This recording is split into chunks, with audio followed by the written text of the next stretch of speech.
今日想講嘅係發生喺杜拜嘅事情。No no no，孖戰火炮彈係完全無關的。話說喺2月中，杜拜舉行咗年度全球最佳老師大獎，競逐獎項嘅係嚟自139個國家嘅5000多位老師，最終勝出嘅係印度嘅老師 Rubal Nagi。呢個被視為係教育界嘅諾貝爾獎項。獎金竟然係大嗱嗱嘅100萬美元。不過當你知道咗納基老師做咗啲乜，咁你就會覺得一個銀碼嘅認同，無論個銀碼有幾大，相比起呢位老師20多年嚟嘅付出、努力、創意、承擔同成績，都真係好卑微。好老師堅係無價的。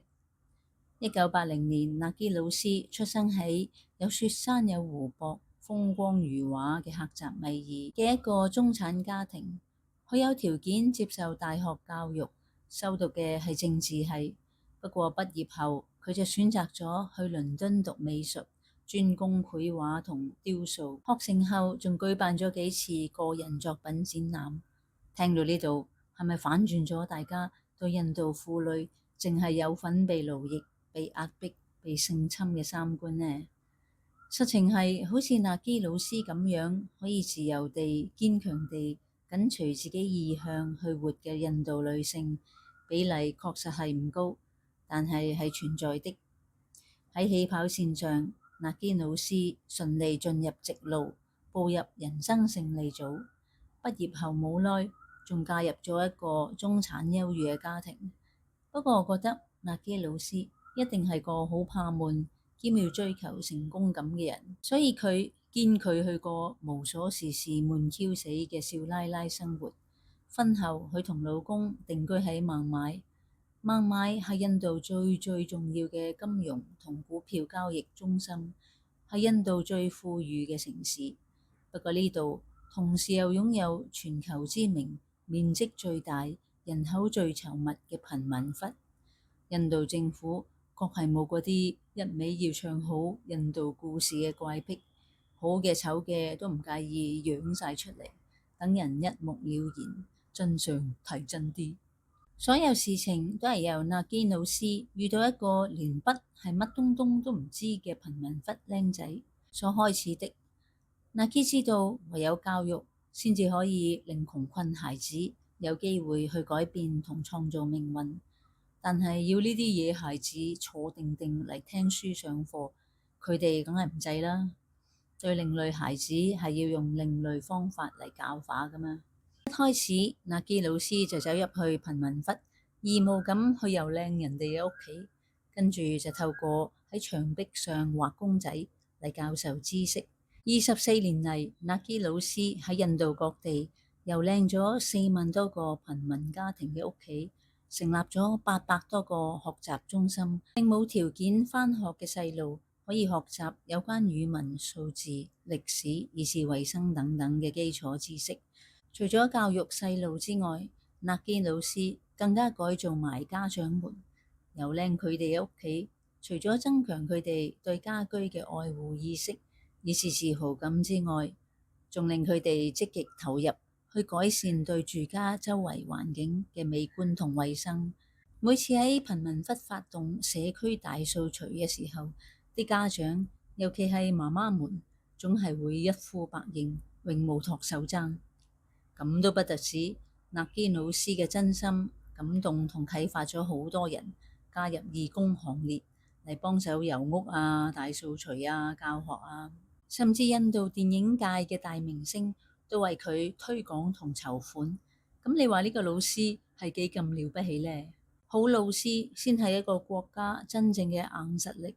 一個文明、進步同理性嘅國家係會將培育、尊敬同珍惜好老師定為係首要國策。我嗰個日本人姐夫曾經講過，二戰後嘅日本百廢待興，物質超級匱乏。當時蘋果係珍稀嘅進口商品，唔係有錢就買得到㗎，只有特權階層手執政府發放嘅蘋果券先可以買到蘋果。而老師跟達官政要竟然係同屬一個特權檔次，可以驕傲咁買蘋果食蘋果。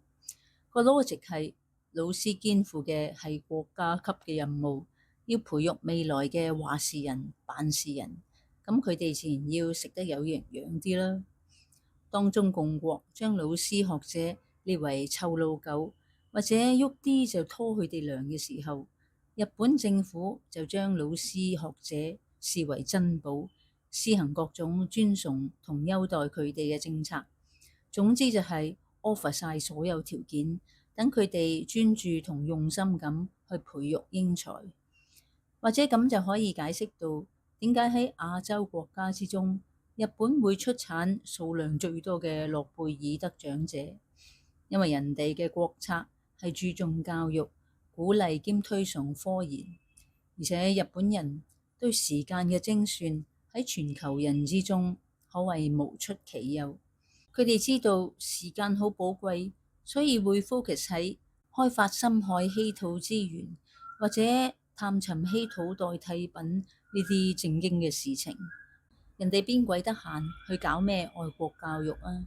又幫唔到揾食，又解決唔到資源短缺嘅難題，對人類文明進步又完全幫唔到手。諾貝爾之所以冇設愛國獎，係因為佢唔等使啊嘛。如果有啲咁騎呢嘅獎項的話，咁香港一定會獨領風騷咯。不知所謂。當香港教育局要喺小學甚至幼兒園嚟推銷愛國教育嘅時候，人哋日本就出現咗一個引起國際科學家關注嘅10歲僆仔長井象。話說從細細個開始，長井象就中意捉蟲睇蟲，佢尤其中意蝴蝶。透過長期觀察同實驗，佢發現蠶蟲係有記憶能力的，而且留下嘅記憶喺破繭成蝴蝶之後，絲毫冇消失減退都不得止，甚至會延伸到下一代添。嗱，佢唔係一味喺度閉門造車嘅，佢透過 Google 去搜尋全球嘅昆蟲學專家，跟住孖佢哋交流同分享彼此嘅研究同觀點。佢甚至 challenge 一個專家，點解喺實驗中用到對昆蟲有害嘅化學物質添？喺2024年，佢參與咗國際昆蟲學大會，展示出自己嘅研究同發現，簡直係技驚四座。未來諾貝爾級別嘅科學家就係咁樣練成的。講到昆蟲學，大家咪以為係小兒科啊！昆蟲嘅數量比人類要多得多。比例上，每一個人就有1至2億條昆蟲，佢哋對地球生態嘅正面影響比人類要大得多。總之就係冇昆蟲，我哋人類，而是所有動植物都肯定死梗。最後要一提嘅係經常強調公民意識多過黑 sell 愛國教育嘅日本，就成功培育咗高質嘅公民。